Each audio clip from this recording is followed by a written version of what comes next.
Hi guys, I'm back again today with another Norden police. It was very fascinating to see that comparison, and I wanted a longer version. So thank you for this.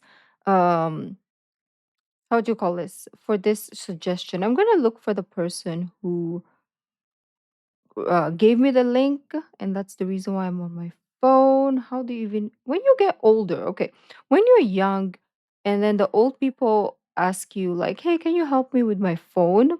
And you're like, it's so easy. Why can't you figure it out? And now I am in that state. Like, I've used YouTube for the longest time, but for some reason, I can't seem to figure it out anymore. Like, I'm just lost. Like, I can't even find anything. Like, it's not even the problem of like, I think it's just age, right? When you get older, do we forget how to function? Because we've been doing this since we were teenagers. No, not teenagers. In my 20s, because 20s is when internet was in my life. Um, I think was it 20s? I don't know, but somewhere, okay? And d- from that time till now, I can't believe I can't figure it out. I know that it evolves and it changes, so it could be the part. You know what? I'll just post it on the screen because I can't seem to figure it out right now. So let's go straight to this video. Just have to remind Hej och myself. välkommen till The Norden.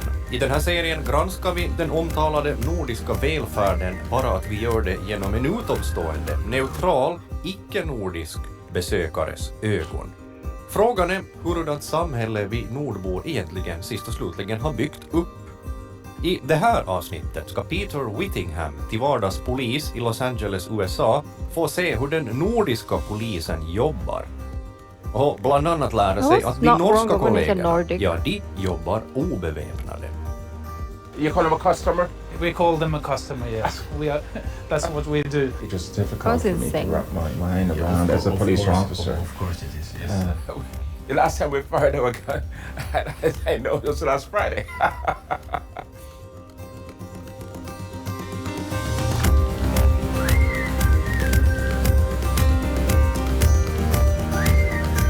Okay, we don't need this music. It's gonna get copyright. USA och de nordiska länderna har i proportion ungefär lika stor poliskår. Och till stora delar rätt liknande brottslighet också. Vi talar stöld, skadegörelse, fortkörning, fylla, familjevåld, narkotika, för att nu nämna de vanligaste.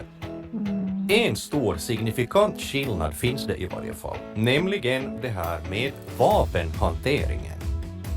För bara under de första månaderna av till exempel 2012 avfyrade polisen i Los Angeles fler skott i tjänst än samtliga nordiska poliskårer tillsammans under hela året. Var det för att de verkligen måste göra det eller för att det nu helt enkelt bara blev så? Och hur ställer sig polisen här till sina maktbefogenheter? Vi har bjudit in en polis från nämnda Los Angeles Police Department hit till Norden för att diskutera polisiära likheter och framförallt skillnader. I'm Peter Whittingham. I'm a police officer, police captain with a police department in Los Angeles.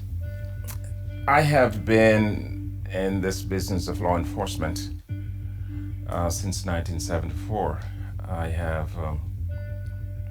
I joined the Jamaica Police Department as a young man in 1974. And then I migrated to the United States in late 83.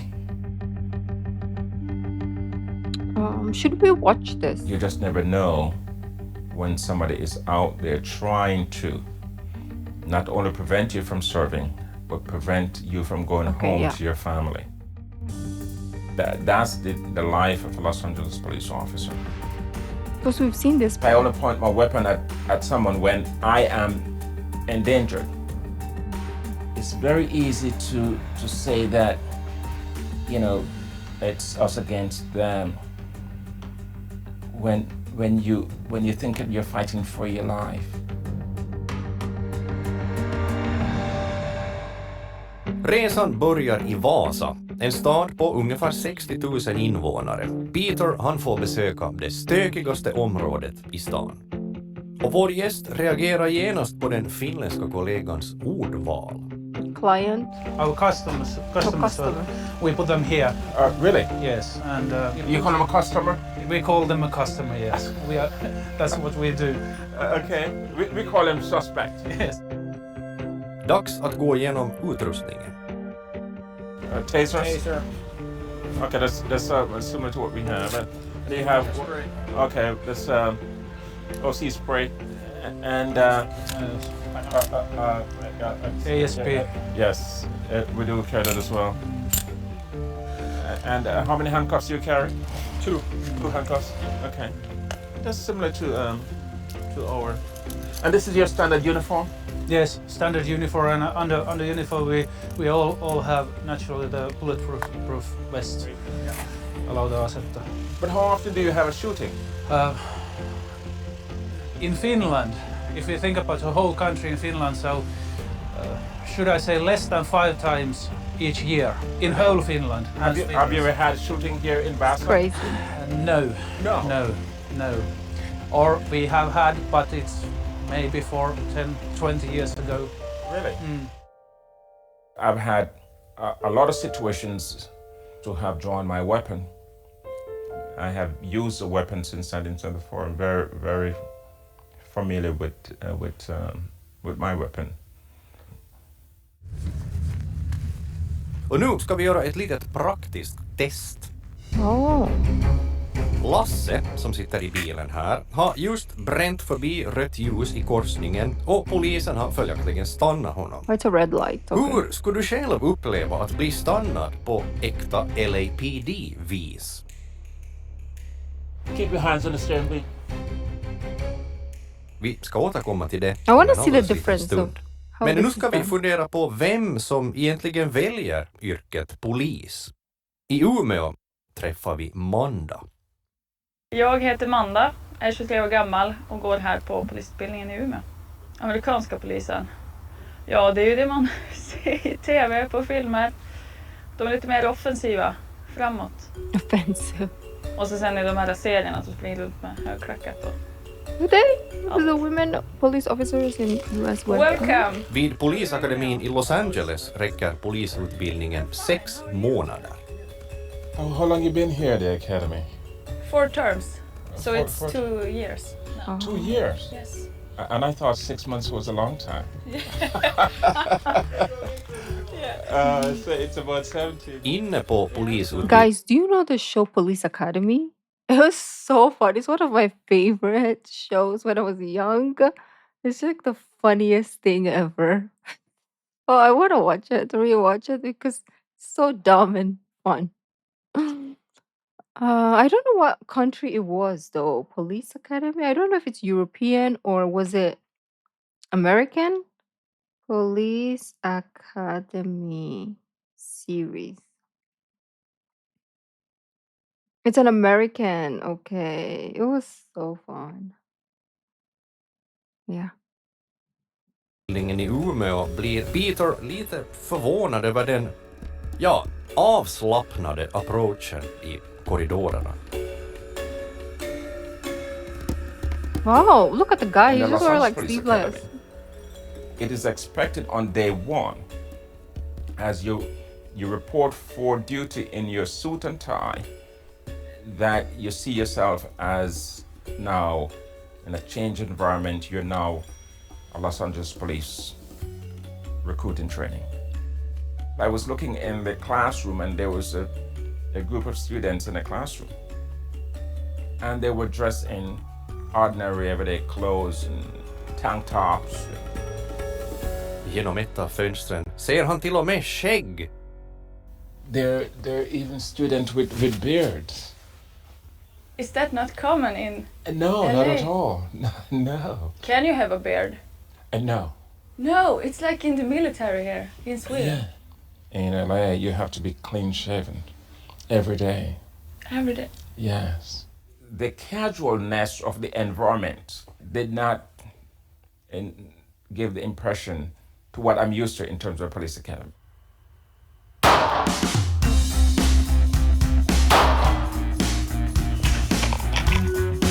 På skjutbanan blir det däremot allvar.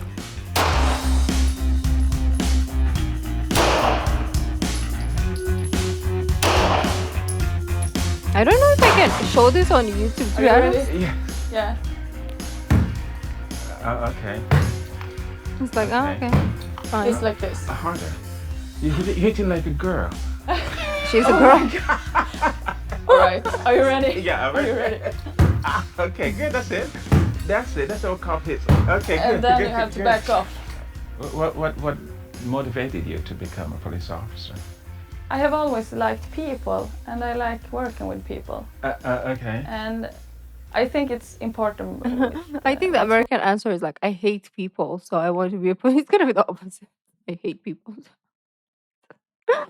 That's crazy. People. Okay. And I think it's important with what's wrong and what's right, actually. Oh, really? Yeah. That's what I was telling earlier. That was my motivation as well. Oh. What month were you born? Let's talk about that. What month? April. Okay, so you're Aryan. Yeah. Is Yeah. that it? Yeah. Okay. And you're? Sagittarian. I was very Fire. impressed with Manda, and I could tell as she explained her value system and the reasons why she really want to be a police officer, that we have a good cop in the making. Nice, nice.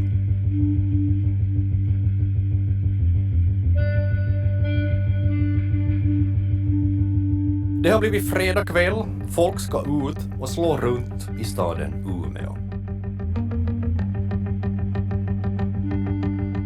We've been here now for maybe approximately 30 minutes, and the interesting thing is that I haven't seen one police officer. I haven't heard one siren on a Friday night in downtown. That's remarkable. You could tell that the people walking around were not looking over their shoulders in fear of somebody trying to rob them. I couldn't find a police officer anywhere.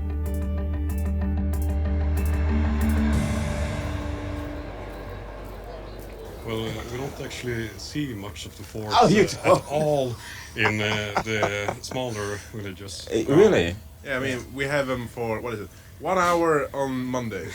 That's how I think long we something have like them. that. Yeah. We used Really? to have Yeah. 4 cops stationed in our town, and 2 of them were were off to another place to help those guys. The other 2 were on vacation, so we Almost didn't all the have time. anything Oh, really? for Yeah. 3 months or something. So basically, we live in almost this town. When was the last time you talked to a police officer? Several years ago. Have you seen police around? Maybe one time, but So you don't see a lot of police around here? no, but it's also safe, so it's not it's- really needed here. I like to see walking police officers, not just in the cars, you know. Okay. You see, but if you're walking, people could talk to him and then just discuss. And you don't have a chance to talk to your police officers, do you? That's quite sometimes, but they usually are in cars. What do you think your police officers should focus on that would be of interest to you? I'm not sure. They're doing a wonderful job, actually. Just like They a no are? job. Okay. I'm not actually sure what they're doing, but Uh-huh. they're doing a good job. I mean, What kind of crime occurs around here? You're like drunk. well, there was a murder here. Thanks for talking to me. No problem. Okay, take care. Okay. Stay safe.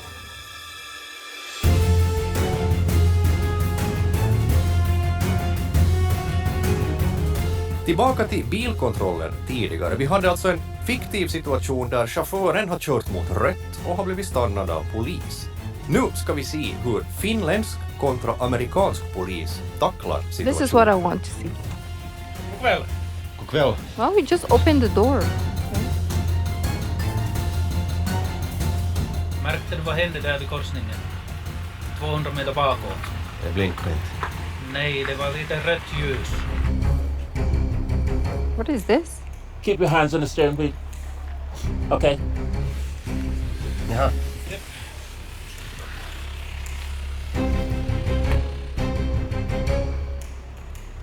What was your reason for opening the door? When I open the door, I can immediately see much more than from the window. And then if the situations change, I can use the door as a shield. If he, for example, decides to attack from the car, so I can use the door as a shield and take steps backward, and I can play time for myself. Okay. In my case, the hands You can are see. my concern. And as long as I can see his hands, I don't care what he wants to do with his feet. Yes, yes. We noticed that when you came to the car, you touched the corner. Yeah, actually the trunk. And not just touch it, but I press it down. Yes. In the event that there was somebody in the trunk. So whoever's in there stays there. Yes. And while I approach the door. This is just a normal tactics that we do. Do you do that? Do you? No, we don't do that. Okay. Maybe we should start. Makes Anything sense. out of the norm would alert you. Is it a case where there's an attempt to hide something? His head is not moving, but you can tell his shoulders moving. Then you're going to do whatever you have to do to make sure that you're prepared for any sudden moves out of the ordinary. Och under natten har han nåtts av tråkiga nyheter från jobbet där hemma. One of my officers was involved in an OIS officer-involved shooting. It's unfortunate, but the officer is okay, and that's the important thing.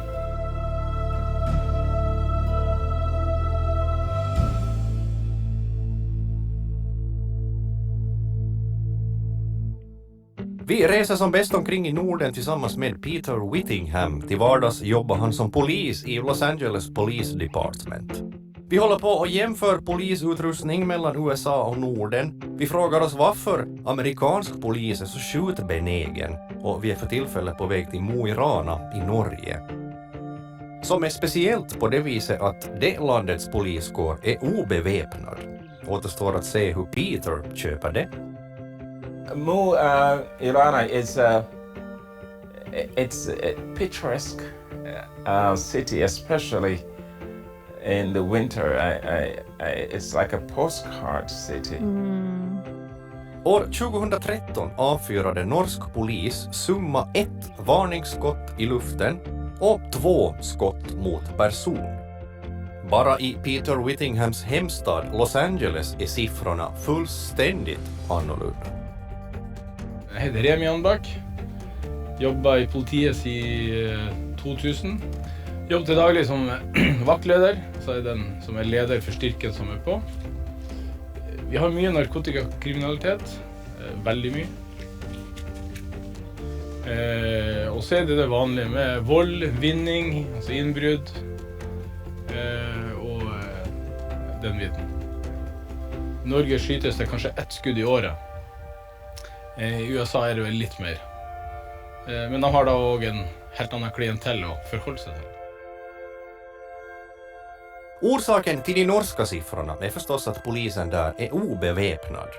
Nu ska vi se hur Peter reagerar på den informationen. What kind of equipment do you carry in your belt? Handcuffs, the pepper spray, Okay. baton, Oh, this is the one they don't carry. radio, Pew pews. and What caliber weapon do you carry? not on the body. Not an. We don't carry guns. No. No, Really? we don't. We have it in a locker in the car. In a locker? Yeah. The officer said that the last time somebody fired a gun here was 5 years ago.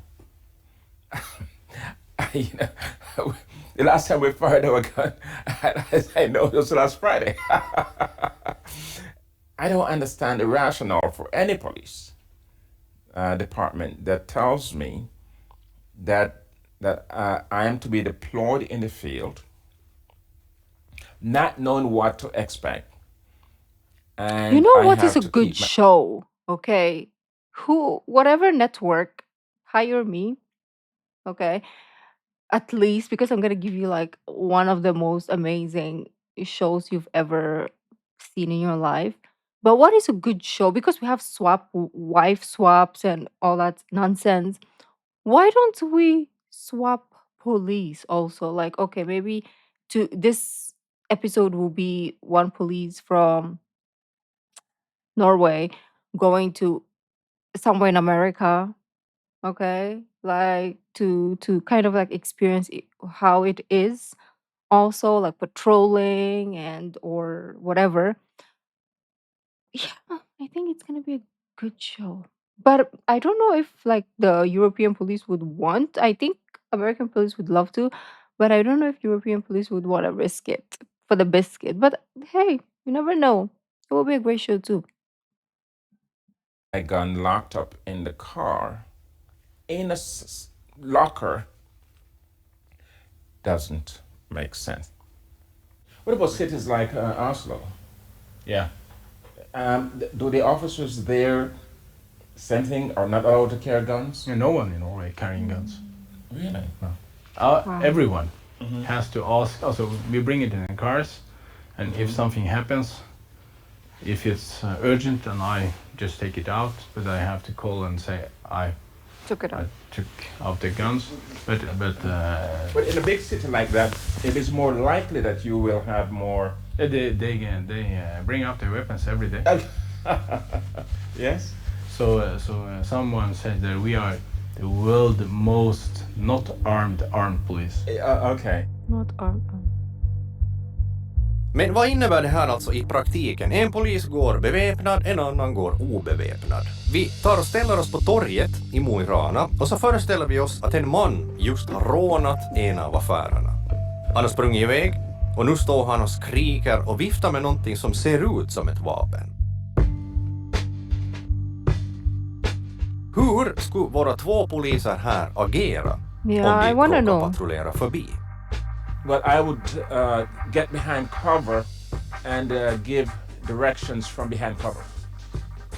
Maybe there, where I could clearly see the suspect.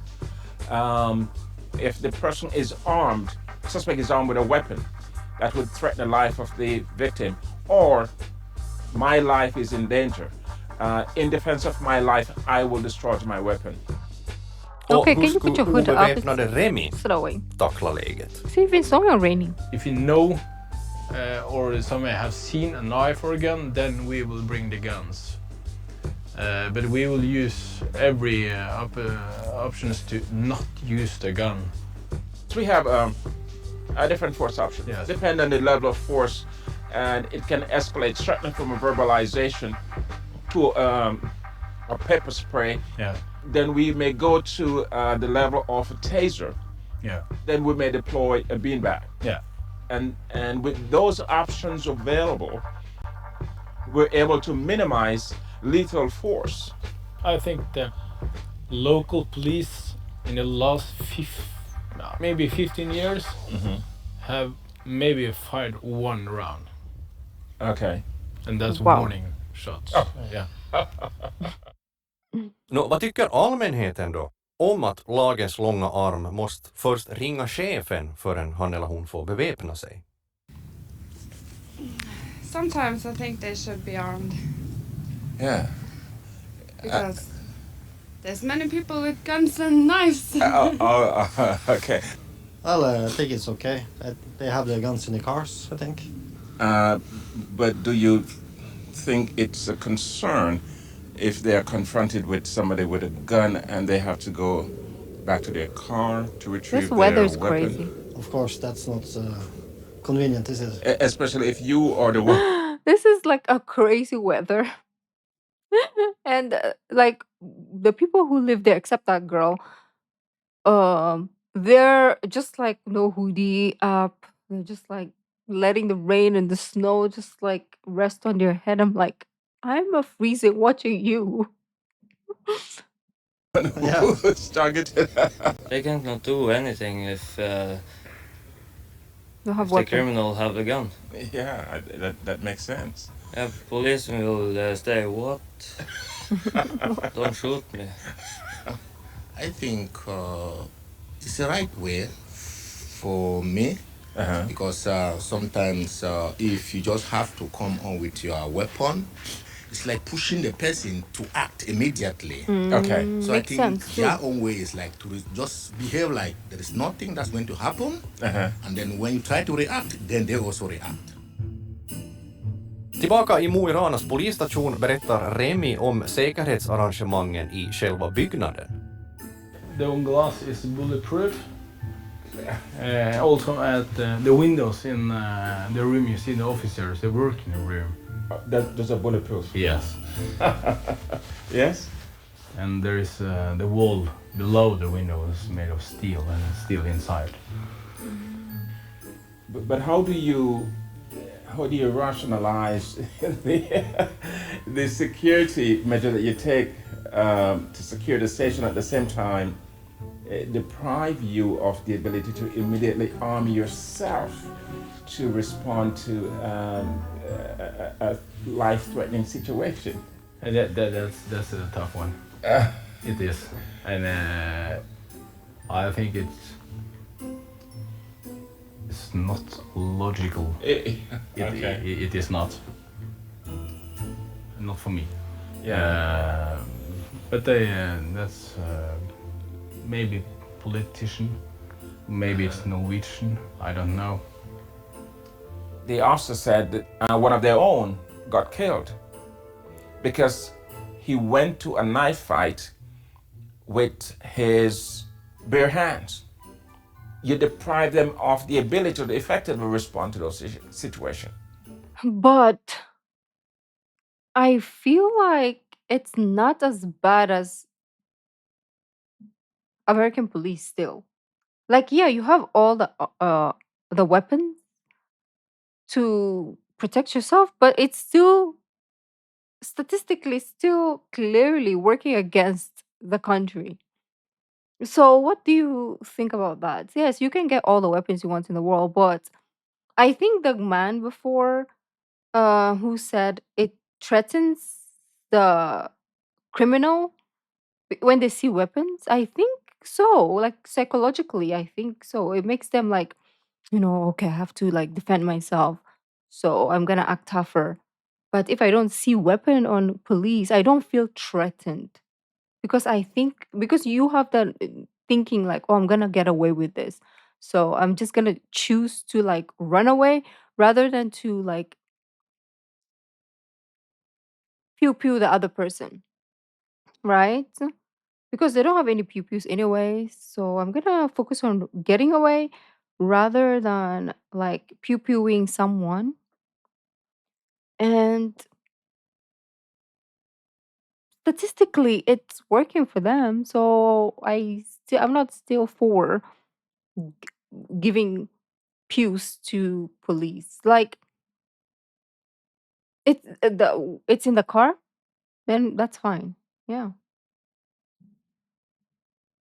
I don't understand, and I suspect from the conversation I had with that officer that he agrees. He indicated that that there's a split in the police department. That some 51% is in favor of carrying a firearm, and another 49, the 49ers as we call them, are reluctant to.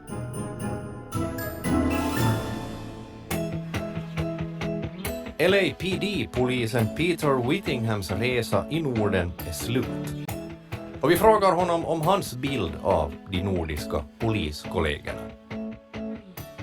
And going back to Vaasa and the other cities we have been, I don't get the sense that anybody is seriously concerned about their safety.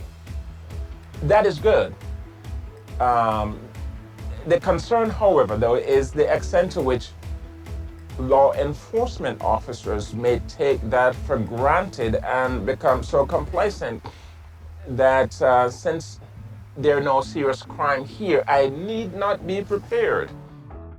The unfortunate thing about that is it puts you in a situation where you're always learning from 2020 hindsight. The culture of law enforcement here is that it's not going to happen here. Well, the system isn't broken. So why don't we focus on a system that is actually broken? Why go to something that is fixed and be like, hey, one day it might break, so let's fix it before it does? In some cases, that works, but why don't you focus on something that is actually broken rather than, like, for example, you have a mug that is broken, right? And then you go to your neighbor and be like, hey, your mug isn't broken, let's fix it before it does. Well, why don't you check your mug and fix that instead? Rather than going to your neighbors and telling them what they should do with their perfectly functioning mug. That's what I saw at the end there. Like, let's just leave them alone. It's working. Let them, you know, it's clearly working for a lot of places in the world. So, what should we like? Just why don't we learn from them instead? No. But anyways, let me know your thoughts in the comments. I'm a 49er. I think I'm part of the 49% who said like it's working clearly. Let it be. But maybe I'm wrong and you have another perspective. Let me know in the comments. Well, thank you guys for joining, and I'll see you in the next video. Bye.